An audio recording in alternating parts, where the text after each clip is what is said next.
그래서 한나의 기도를 통해서 왕이신 하나님만이 우리를 구원합니다 라는 사실을 말씀하셨습니다.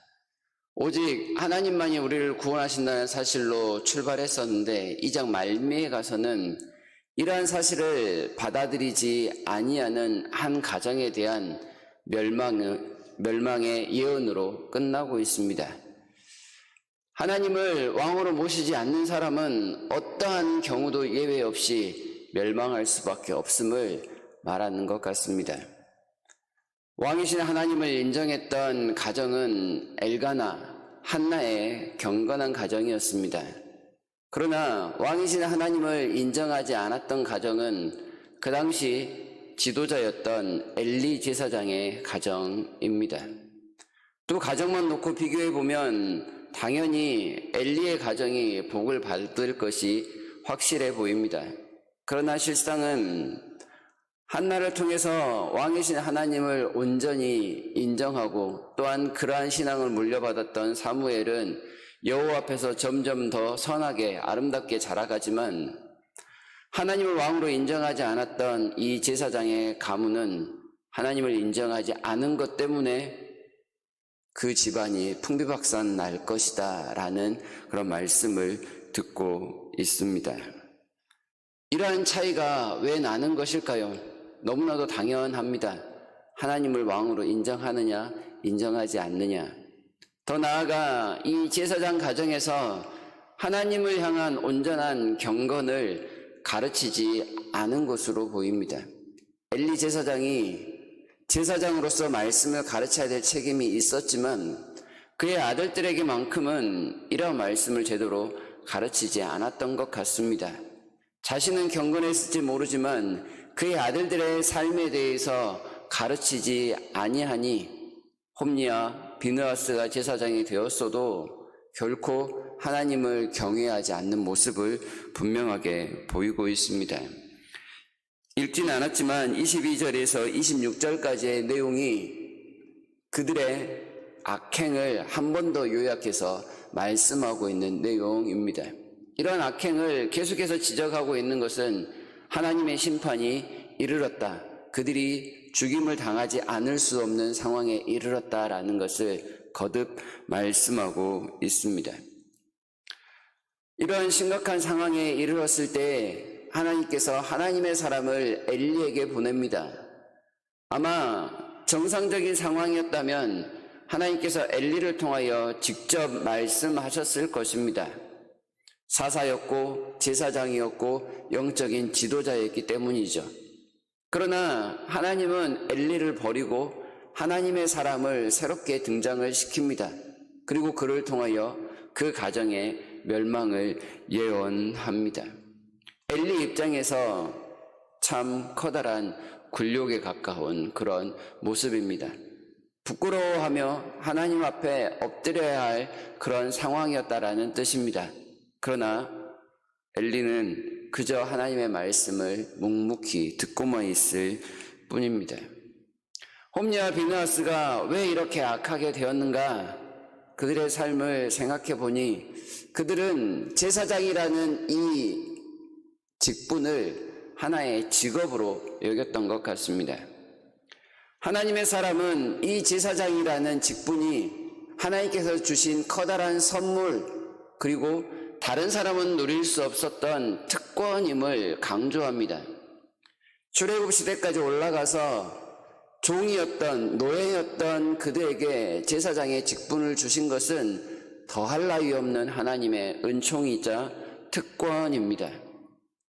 오직 아론 계열의 제사장들만이 누릴 수 있는 아주 특별한 지위입니다.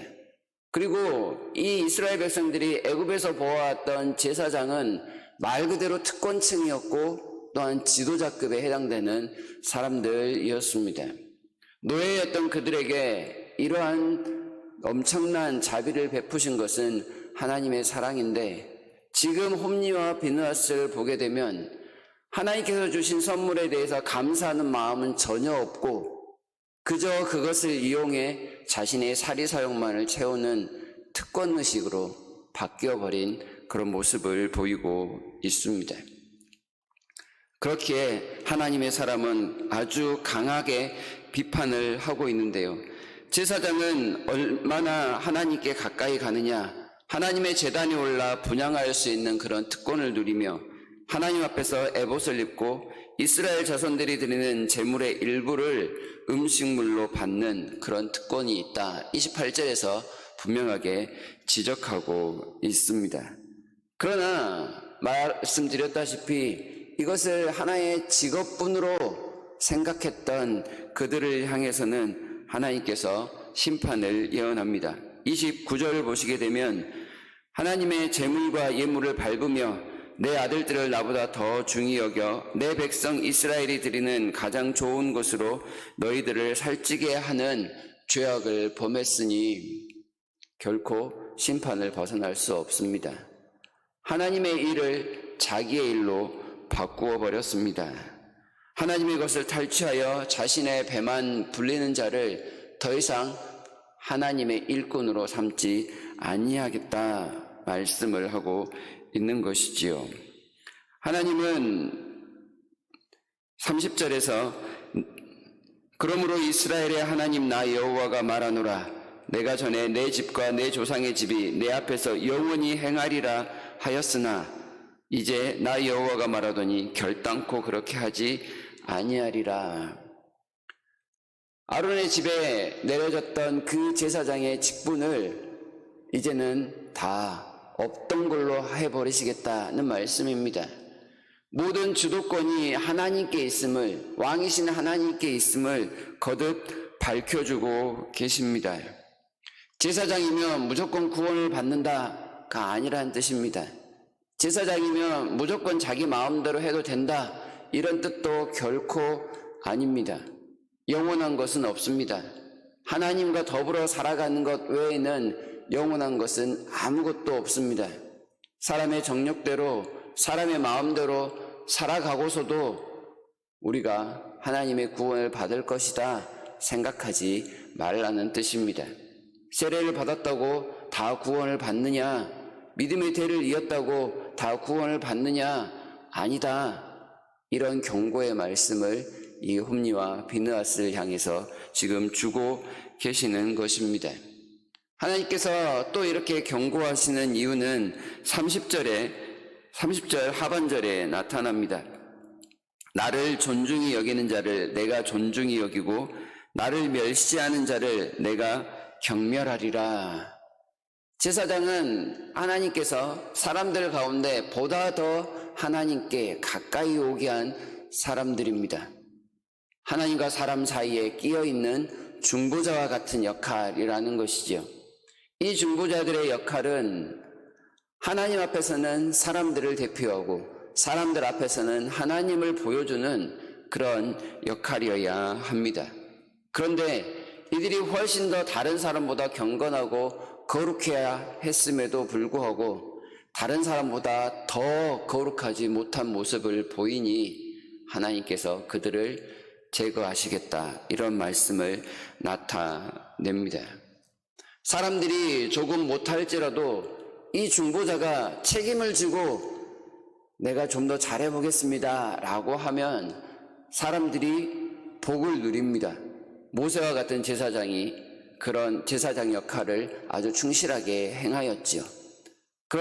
그러나 사람들도 온전하지 못한데 제사장은 더 온전하지 못하니 하나님의 진노가 사람들에게 그대로 나타날 수밖에 없는 상황입니다.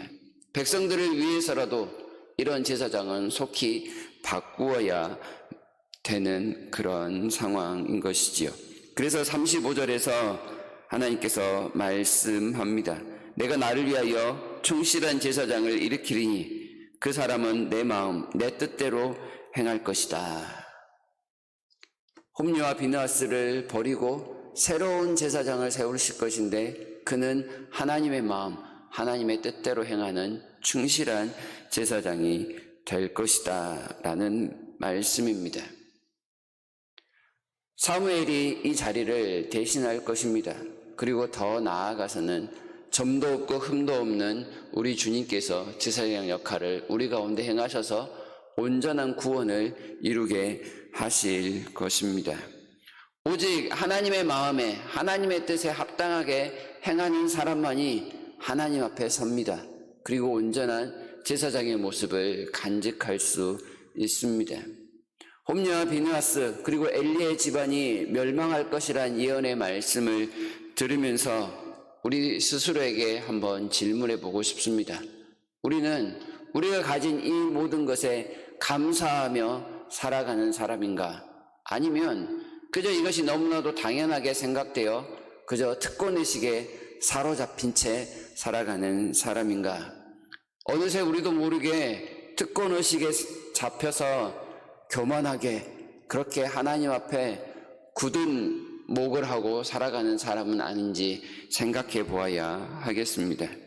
하나님의 마음에 합당한 사람은 작은 것이라도 감사하며 최선을 다하며 살아가는 사람이지만 내가 가지고 있는 것이 마치 원래 내 것이었던 것처럼 생각하는 특권의식에 사로잡힌 사람들은 어떤 경우에도 하나님 앞에 감사하지 않고 자기의 유익을 먼저 구하는 사람이 되어 버렸습니다. 이런 모습이 조금이라도 비친다면 하나님께 용서를 구하고 다시금 겸손함으로 감사함으로 충만해지게 해달라고 기도해야 할 것입니다. 하나님의 마음에 합당한 사람만이 사무엘이 보여주고 있는 것처럼 하나님과 사람 앞에 온전히 자라가는 모습을 보일 수 있습니다. 하나님의 인정을 받으시는 사람이 될 수 있도록 겸손하게 무릎 꿇으시고 그러한 하나님의 마음을 가지고 오늘 하루를 온전히 시작하시는 저와 여러분 모두가 되기를 진심으로 바랍니다.